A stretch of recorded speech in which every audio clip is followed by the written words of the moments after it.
When you have a split second to make a decision and take action, how reliable are your instincts about whether somebody is a good actor or whether you're justified in copying an attitude? I talked with Solon about this at the SeaTac Airport baggage claim on the last weekend of 2024.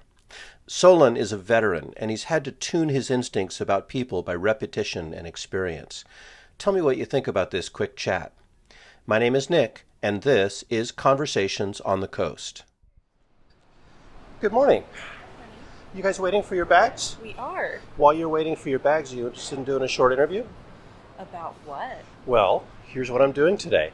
So you guys are waiting for your physical bags, Yes. but I want to talk to you about your psychological baggage Oh, and I how that cannot supports open your that beliefs. baggage. Oh, I cannot open that baggage.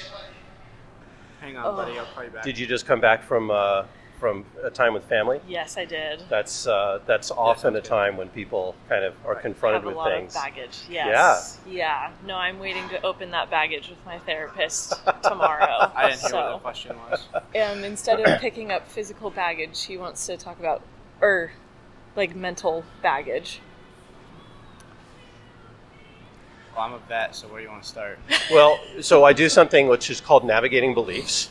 And what we do is we talk about something that you believe, and then we kind of work together to kind of unpack the layers of reasoning behind it to figure out whether you use good methods to figure out what's true.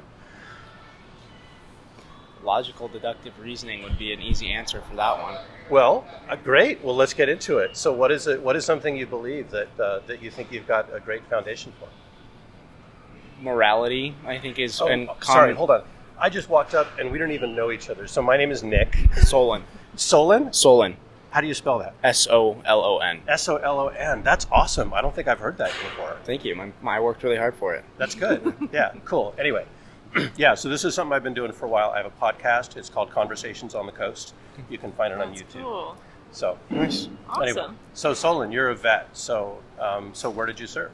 I only did 4. I can't claim Uh-huh. too much fame to 4 glory. years supporting the country is a great sacrifice. So thank you for that.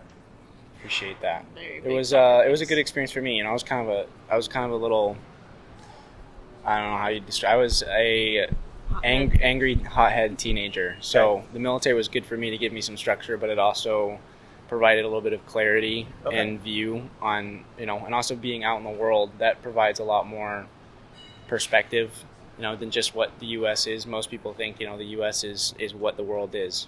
Our Yeah. way of life here, that's just how it is everywhere else. Nice. And I don't know. For me, it was a really big culture shock. I said morality. The standing overseas and seeing all the riots and everything happen, Yeah.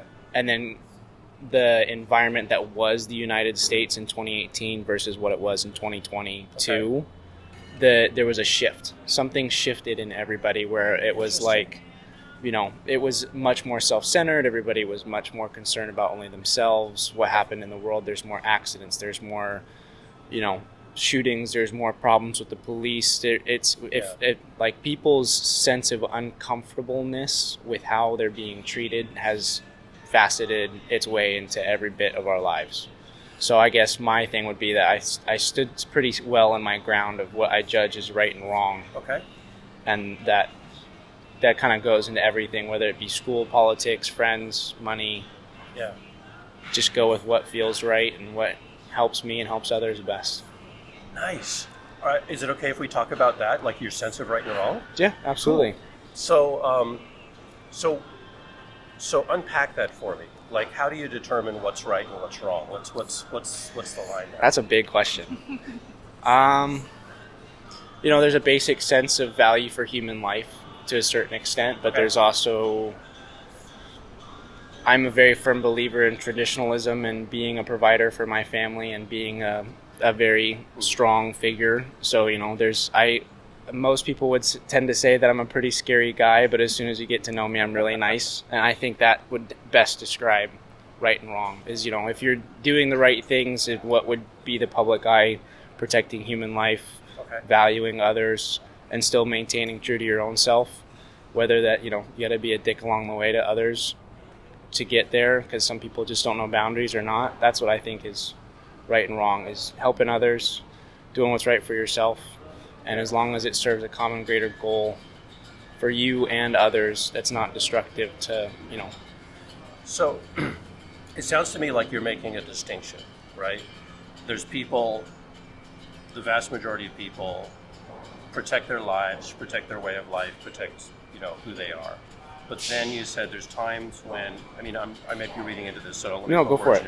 Yeah. It sounded like you said there's times when it's justified, you said to be a dick to someone, but to be, to have negativity towards someone, whether that's physical or emotional or what have you, based on the way they are. Can you kind of get? Well, everybody grows up different. That for me? Yeah. Some people grow up with thinking that spanking is the worst kind of discipline there is, and others grow up in a household that may not be as secure. And that's a pretty big statement. I don't know, for most people to understand. Most would say that spanking, from my perspective, could be the worst thing that happened. But all negativity in some people, we break each other down to build each other back up. And even if that's in daily life or company aesthetic, or whether that's in the military, that's the whole born bred of friend groups. Best friends, boys younger, they fight and then they become the best friends possible. Mm-hmm. That's all you see. Adult men, they fight, fist fight. Best friends you see for the next couple of years. Women, I can't really speak for women. Y'all fight like cats. Yeah. But we do. At least for the men.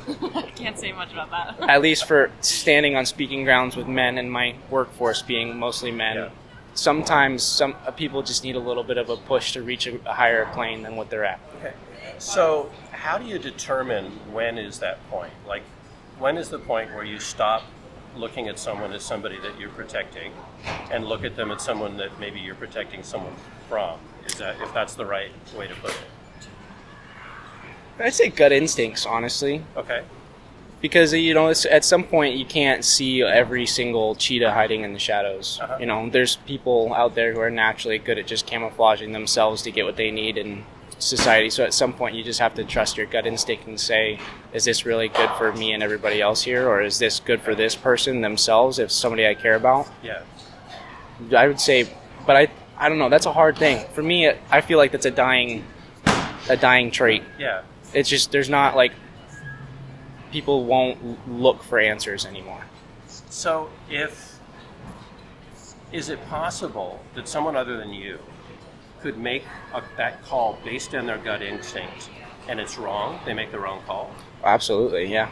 I do it. You do it? Yeah. He makes all the gut instincts about a lot of friends. I put in quotations because they would be friends of mine for a while. And as soon as...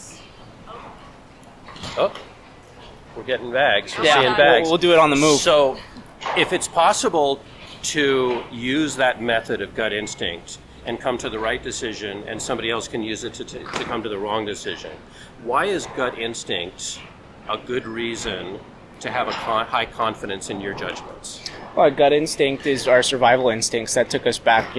They've been there for millennia before I was here. Why shouldn't I trust them if they're still here now? Yeah. But you said you can make, we didn't talk about a confidence level. Usually I talk about a confidence level between 0 and 100 in your belief. But if you can make either good judgments or bad judgments based on that, why is that a good reason to support a high degree of confidence? Practice. Sometimes you got to bang your head into the wall and just find out which route tends to be the best. And I think you can figure it out from there, because at some point things become general. Yeah. And if you really look at life, it's just the same traits repeated in different areas and just different ways and expressions. So as soon as you bang your head into the wall figuratively enough, I feel like you can develop a good sense of when to trust it. Yeah. And that will in turn build the confidence of, I've tried this enough times. I have backup behind it. I have the proof. I know this will work. Okay, so you're talking about practice, repeated trial and error. Nobody's perfect. And using that to come to your conclusion. Yeah. As opposed to just a native gut instinct. Yeah. Cool. Awesome. You guys have your bags. You need to go. Yeah, Thanks a lot for the talk, Solon. Absolutely. It's great to meet you. What'd you say it was called? It's called Conversations on the Coast. And I'm just going to text it to you, babe. Yeah. I should have somewhere here. Oh. Come on. Nope. All right. There it is. There's my QR code. So everybody's getting the QR codes now. Yeah, it's a great way to do things. Awesome. Thank you. All right. Yeah, thanks for having the chat. Yeah, enjoy the rest of your day. All right. You've been listening to Conversations on the Coast, a series from Washington State featuring civil conversations using street epistemology to explore what people believe and why. Find out more at streetepistemology.com.